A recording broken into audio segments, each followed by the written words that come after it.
Hello and welcome to Britannic. साथ में मिलकर शुरू करते हैं ज़िंदगी की दूसरी इनिंग। सो आप सबको पता होगा गीता गोपीनाथ, जो फॉर्मर डिप्टी मैनेजिंग डायरेक्टर थी आईएमएफ की। तो उन्होंने एक बड़ी इंटरेस्टिंग बात बोली है और मैंने ना कुछ नंबर्स खंगाले। तो गाइस, ये वीडियो में ना आई एम श्योर ये थोड़ा-सा ना अर्जेंट टाइप का वीडियो है, बट क्योंकि ये पर्सपेक्टिव इतना इंटरेस्टिंग है यार कि आप कहोगे लास्ट में कि यार you are right sir, I think this makes lot of sense. ठीक है?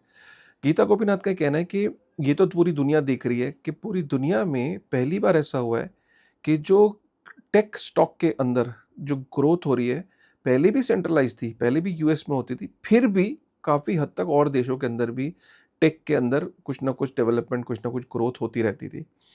लेकिन इस बार ये देखा जा रहा है कि पूरी दुनिया के अंदर जो टेक है, वो पूरा का पूरा जो ग्रोथ हो रही है, जो पूरी की पूरी दुनिया में इस टाइम ग्रोथ है, वो यूएस में हो रही है।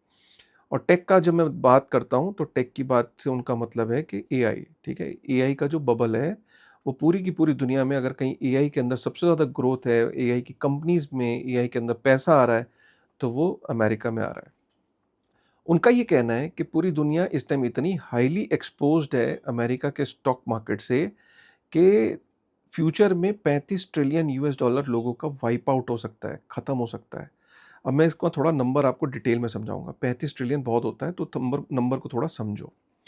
उनका ये कहना है कि पूरी दुनिया में जो स्टॉक मार्केट है, मतलब स्टॉक मार्केट इस टाइम जब मैंने नंबर्स खंगाले, उन्होंने उन्होंने तो ये बात कह के छोड़ दी कि 35 ट्रिलियन वाइप आउट हो जाएगा, तो मैंने उस थोड़ा नंबरों को खंगाला। ये उनका कहना नहीं है, बट मैंने देखा कि यार ये बात में कितना दम है। क्योंकि पता है आपको 35 ट्रिलियन इज़ लाइक यार इट इज़ लाइक कि गोल्ड का पूरा मार्केट कैप। देखो, और गोल्ड बाय द वे इस टाइम दुनिया की पहली एसेट हो गई है जो 30 ट्रिलियन यूएस डॉलर से ऊपर चला गया है, उसका मार्केट कैप। दुनिया की पहली एसेट हो गई है गोल्ड। सो सीन ये है कि पूरी दुनिया की जो जो अमेरिका की स्टॉक मार्केट है, उसका मार्केट कैप का साइज़ है 60 ट्रिलियन यूएस डॉलर। ठीक है? यहाँ तक क्लियर हो गया? अब इसमें क्या है कि जो मैग्निफिसेंट 7 है, मैग्निफिसेंट 7 में आपकी जो 7 जो उनकी कंपनीज़ हैं अमेरिका की, उनका वेटेज कितना है? वो 7 कंपनीज़ कौन-सी, पहले उनको उन कंपनीज़ को समझ लेते हैं। मैग्निफिसेंट 7 में आपका आ जाता है एनवीडिया, फिर आपका आ जाता है एप्पल, फिर आपका आ जाता है गूगल, फिर आपका आ जाता है अमेज़न, फिर आपका आ जाता है माइक्रोसॉफ्ट, ठीक है? फिर आपका आ जाता है टेस्ला, ठीक है? और कौन-सी कंपनी रह गई?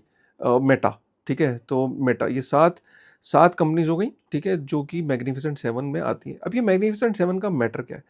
भाई, जो अमेरिका की टोटल जो स्टॉक मार्केट है ना, उसमें इन 7 कंपनियों की वेटेज को सुनो। S&P 500 जो इंडेक्स है, जो अमेरिका की टॉप 500 कंपनीज़ हैं, उसमें 34% वेटेज इन 7 कंपनियों का है।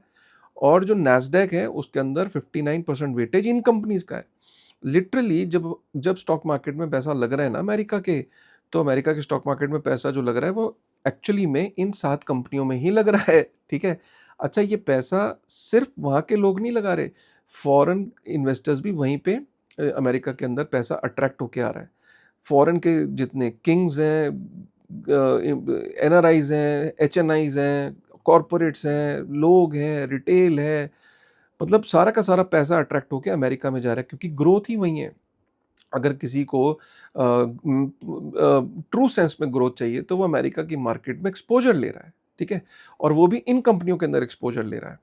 तो हो क्या रहा है कि इस टाइम अगर अमेरिका की 60 ट्रिलियन यूएस डॉलर की मार्केट कैप है ना उनकी, स्टॉक मार्केट की, तो 30% जो है वो फॉरेनर्स के पास होल्डिंग है। 18 ट्रिलियन फॉरेनर्स के पास होल्डिंग है, और बाकी आप समझो कि अमेरिका के पास होल्डिंग है, अमेरिका के सिटीजन्स, अमेरिका की कंपनीज़ उनकी होल्डिंग है। तो लिटरली ये बताया जा रहा है कि मान लेते हैं कि भाई बबल तो हर एक का फटा ना, चाहे पहले डॉट कॉम का बबल फटा, फिर उसके बाद सोशल मीडिया का भी, मतलब धीरे-धीरे बीच-बीच में बबल फटते रहते हैं। हमने जो ये बबल, वो कह रही है गीता गोपीनाथ कि ये बबल इतना बड़ा हो गया है, अमेरिका की स्टॉक मार्केट और एस एंड पी 500 इतनी तेजी से ग्रो कर रहे हैं, इतना बड़ा ये एक्सपोजर हो गया है कि कल को अगर ये बबल फटा ना, तो 35 ट्रिलियन लोगों के वाइप आउट हो जाएंगे।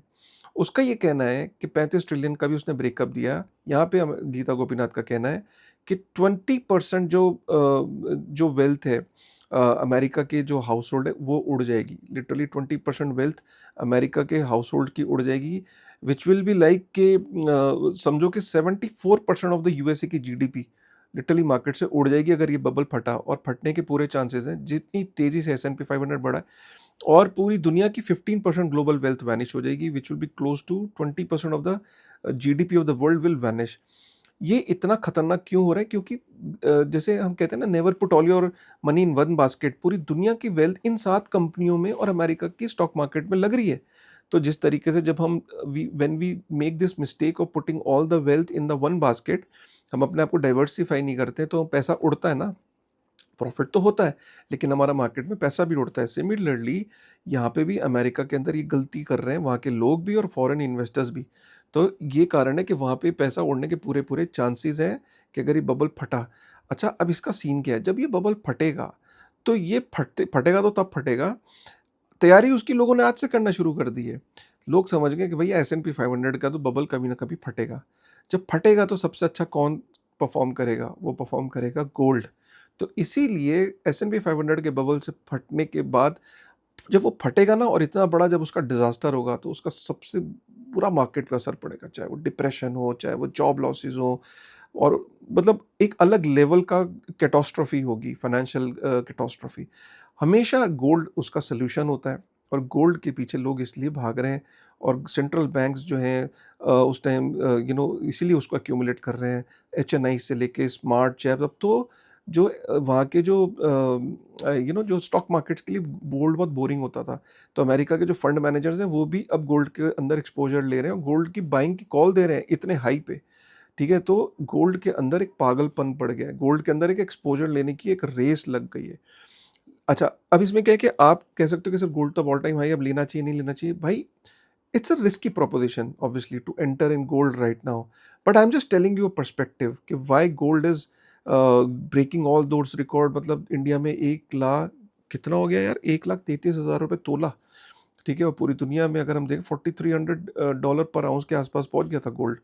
ठीक है? अब बेसिकली क्या है कि देखा ये गया है कि गोल्ड जो है, जब अपना ऑल टाइम हाई बनाता है, तो गोल्ड बेसिकली यही सिग्नल शो कर रहा है कि एक मार्केट में पैनिक कम्युनिकेट कर रहा है। अब उसके बाद सिल्वर भी अच्छा कर रहा है, एंड ऑब्वियसली इसको देखते हुए bitcoin will also do well. हमेशा पहले ये होता है कि पहले gold does well, and then उसके बाद बिटकॉइन जनरली उसे फॉलो करता है। गोल्ड और सिल्वर लोगों को जल्दी समझ में आते हैं, इन्वेस्टर को। आसान है, फिज़िकल है, हाथ में टच कर सकते हैं, स्टोर कर सकते हैं, फ़ील कर सकते हैं, जल्दी समझ में आता है। पुराने सदियों से उसको देखते आ रहे हैं, परफ़ॉर्म करते। बिटकॉइन नया है।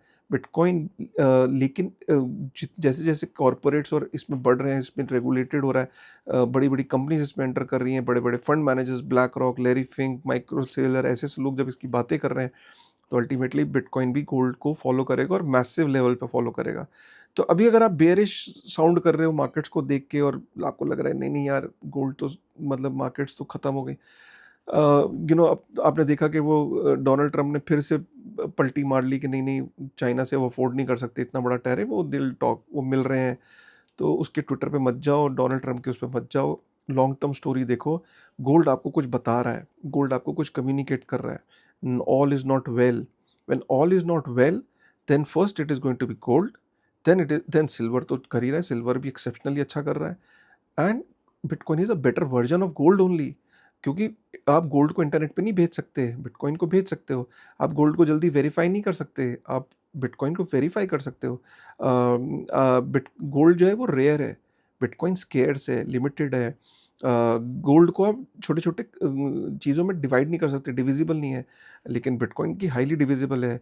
गोल्ड पोर्टेबल नहीं है, बिटकॉइन जो एक छोटे से वॉलेट में आ जाता है, इनटैंजिबल है, तो इट्स ईज़ी टू होल्ड। तो ये प्लस पूरी दुनिया में अगर आपको गोल्ड को कैरी करके लेके जाना हो, तो obviously it is very difficult. Plus so ये फीचर्स जैसे-जैसे लोगों को समझ में आएँगे, so gold is gonna make gold के बाद bitcoin will definitely repeat the success of gold. ये कोई फाइनेंशियल एडवाइस नहीं है, बट धीरे-धीरे जैसे-जैसे आज गोल्ड जो है वो $30 ट्रिलियन यूएस डॉलर का मार्केट कैप हो गया है। बिटकॉइन देखिए कितना छोटा है। सो पीपल विल रियलाइज़ कि यार गोल्ड 30 ट्रिलियन यूएस डॉलर से 60 ट्रिलियन यूएस डॉलर नहीं हो जाएगा मार्केट कैप। सो वो थोड़ा-थोड़ा एक्सपोज़र गोल्ड के बाद बिटकॉइन के अंदर भी लेंगे, क्योंकि बिटकॉइन भी अब कोई छोटी-मोटी एसेट नहीं है। 2 ट्रिलियन यूएस डॉलर का है, प्लस बिटकॉइन का भी narrative as a store of value, as hedge against the uncertainties और रिस्क की तरह बनता जा रहा है, ठीक है? सो यही कारण है कि आप जो रिसेंटली फ्यूचर में देखेंगे कि bitcoin, silver, gold hard asset हमेशा वो जो हार्ड टू प्रोड्यूस हैं, जो ईज़िली मैनिपुलेट नहीं की जा सकती जिनकी सप्लाई, उनके अंदर आप तेज़ी से बढ़ता हुआ इंटरेस्ट देखेंगे लोगों का, ठीक है? तो गाइज़ थोड़ा अर्जेंसी में वीडियो बनाया था, थोड़ा हाथ शेक हो रहा था और बट वीडियो बना नहीं था 2 दिन से, तो आई थॉट कि इम्पोर्टेंट अपडेट है, तो मुझे लगा कि आप तक लेके आना चाहिए। कैसा लगा वीडियो? आई डोंट नो, दिखने में तो अच्छा नहीं लग रहा होगा, बट सुनने में कैसा लगा? आपका क्या थॉट है? एक बारी कमेंट करके बताइएगा। With this thought, thank you very much.